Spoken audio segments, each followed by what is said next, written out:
Okay, we are back. This is Stats260. We're looking at review 3, and we're on page 3. So let's take a look. Number 11. Suppose that the population of surfers in the U.S. have ages that are normally distributed with a mean of 26 and a standard deviation of 3. My niece is 30 years old and a surfer. What percentage of surfers are younger than my niece? All right, so that would be find the probability that X is less than 30. Let's draw ourselves a pretty picture.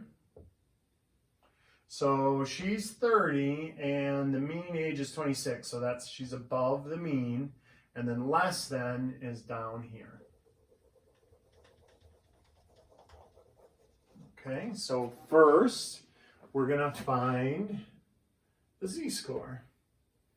And so that is 30 minus 26 divided by 3. That is negative 4 divided by 3. That is negative 1.333333, going on forever. But we'll round it to 2 decimal places. Okay. And then we look that up on the chart. So you go to negative 1.3 and then follow it over to... Oh, no, not negative. I'm sorry, not negative. What did I do here? 30 minus 36 isn't negative. That's positive 4. It should be above the mean. I don't know what I was thinking. So that's positive 1.33. And so we look up 1.3 on the chart and then follow it over to 3. And that turns out to be 0.9082.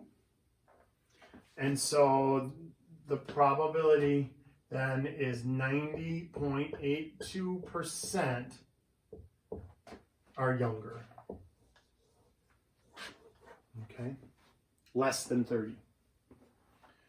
If a random sample of 60 surfers is taken, what is the probability that the sample's average age is between 27 and 31? So let's do that. That is, the probability is between 27 and 31. So we're going to find 2 different z-scores for this. They're both up above, so it's going to be small. You know, it's up there because 26 is the average. So between 27 and 31, that's going to be up there. So we do the z of 27.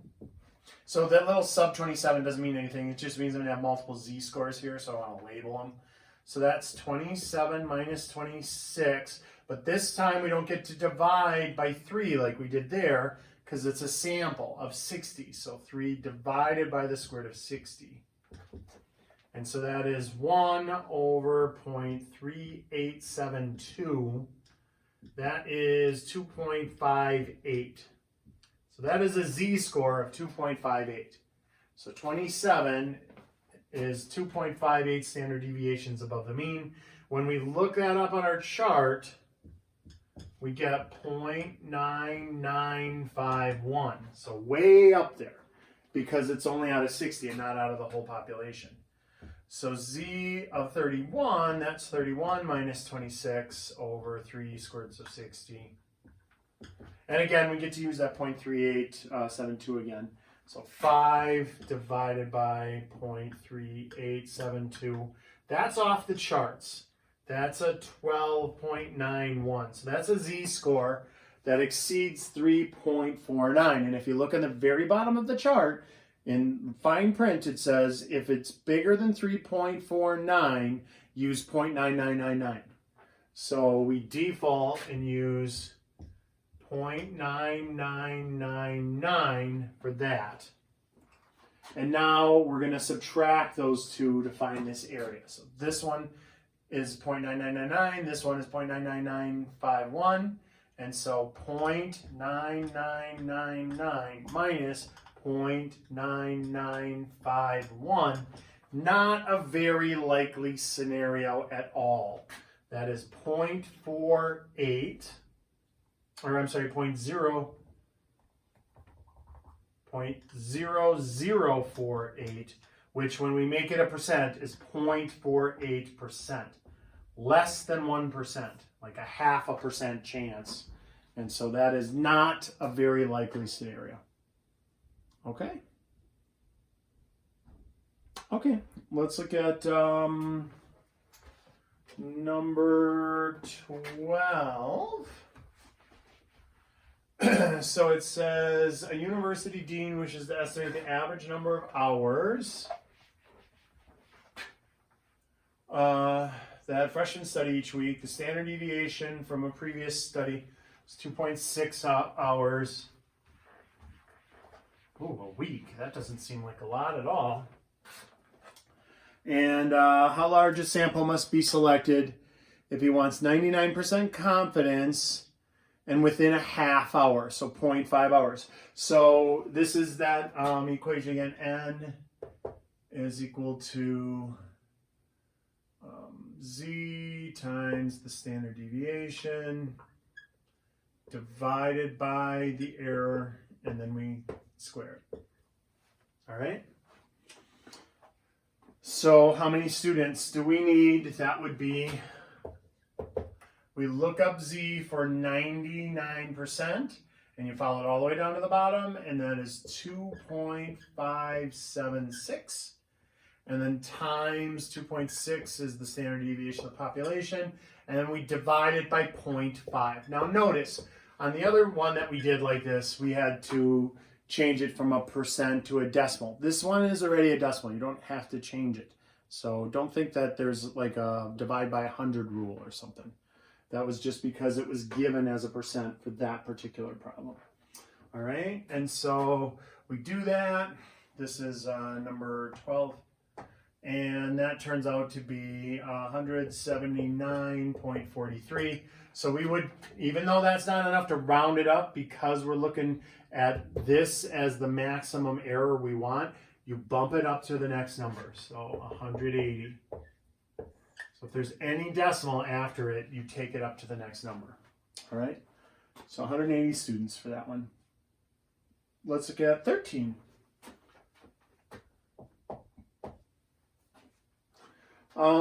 In a sample of 15 flights, the average flight delay was 27 minutes with a standard deviation of 4.8 minutes. Assuming flight delays follow a normal distribution, find a 90% confidence interval for the standard deviation in flights. So this is a little strange because it's going to be, we have to use a chi-square distribution. I'm going to need the board for this one here. The whole board. So chi-square distribution for this, number 13, means we got this. N minus 1 squared over chi-square right side is less than standard deviation for N minus 1 S squared, so the variance, and chi-square for the left side.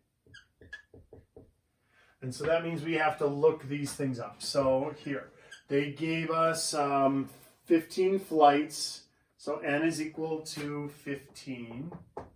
That means the degrees of freedom, which you have to use when you're using the chi-square distribution. That's a lot more confusing than the other distributions we've used. You take 1 away from it. So degrees of freedom here is 14. If there were 2 variables, then you take 2 away from it, but we're only working 1 variable, so you take 1 away from it. So the degrees of freedom is 14. For 95%, the chi-squares are going to be different. So look, on this, we can put in the 14, and we can put in the given 4.8 for the standard deviation, and then square it. So that's actually the variance. But this number we have to look up on the chart, and it's not the same. It's different than this number on the chart. So 4.8 squared. So the tops are the same, but the numbers that we look up are actually different.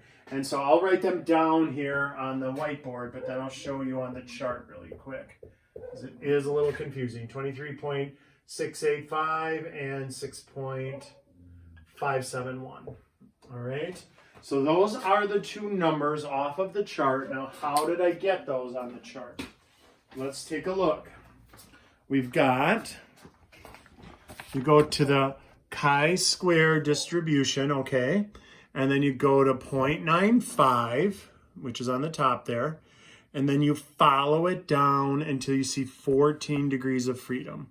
So 14 degrees of freedom at 0.95, that is the 0.6571. Now notice, it says chi-square left. Also, that's another confusing part. It's called the chi-square. We don't square this number. It's just called the chi-square. So it's a really weird name. That's its name. And so you don't actually square the number. All right. And that was the left side. We looked up 0.95 and then followed it down to 14. And that was on the left side, but it actually goes over here on the right side. Okay. For the other one, the right side, you might say, well, how did we find that? Well, the complement of 0.95, the 95th percentile, on the other end would be the 5th percentile. And because it's skewed, we have to flip it and look up its complement. So 5%, and then you go down to 14 degrees of freedom, and that is where the 23.685 came from. So if they would have asked for 90%, we would have looked up 90 and 10. If they would have asked for 80%, we would have looked up 80 and 20. So you have to look them up separately. And the right actually goes on this side, and the left actually goes on that side. And so it is a bit confusing. All right. So at the end of the day, this is 13.6187 is less than sigma, which is less than 49.0884. So we're looking at a standard deviation in this to be 3.690, and between that and 7.06.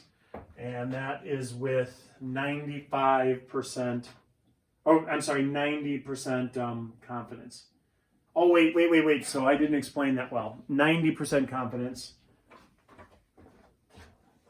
means the middle 90%. And so that means if the middle 90% happens, so this was for a 90% confidence interval. So hold on, go back, 90% confidence interval. The middle 90% leaves 10% left, which means there's 5% up here and 5% down here. So that's why we looked up 5%. And that's why we looked up 95%, because 5 plus 90 is 95%. So those were the two cut points that we looked up, all right? Let me explain it if it was 95%, if they would have wanted a 95%. So that's why we looked up 5 and 95 for a 90% confidence. If they wanted 95% confidence, well then that would leave 5%, so 2.5% here and 2.5% there. And so then we would look up 2.5% and we would look up 97.5%. Those would be the two that we look up, all right?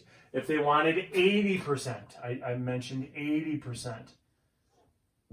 If it was 80% in the middle, that leaves 20% left over, so it's 10% here and 10% there.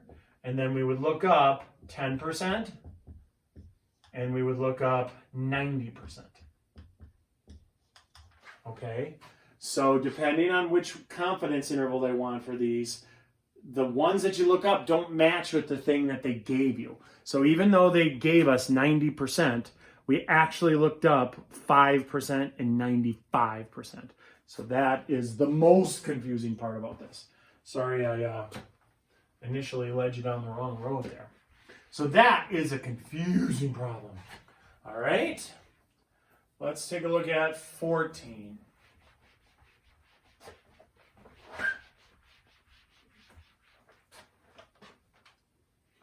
Number 14 is a survey of 90 families showed that 40 owned at least one television set. Find the 95% confidence interval for the true proportion of families who own at least one television set. Okay, so this was P hat is 40 90ths. It's 0.444. Q hat then is 1 minus 0.444, which is 0.556. And so much easier than the problem that we did with the standard deviation above. This is just back to the P hat minus Z times the square root of P hat Q hat divided by N. So just a confidence interval for a proportion. So 0.444 minus 1.960. Square root of 0.444 is 0.556 over 90 is less than P, which is less than P hat plus the margin of error. All right, so we got 0.444 minus 0.10265111212, so we'll make that 0.103. So that is 0.341, and up here it's P hat 0.444 P hat plus our margin of error 0.103. All right, and that is 0.547. Okay. So there we go for number 14. That was page 3.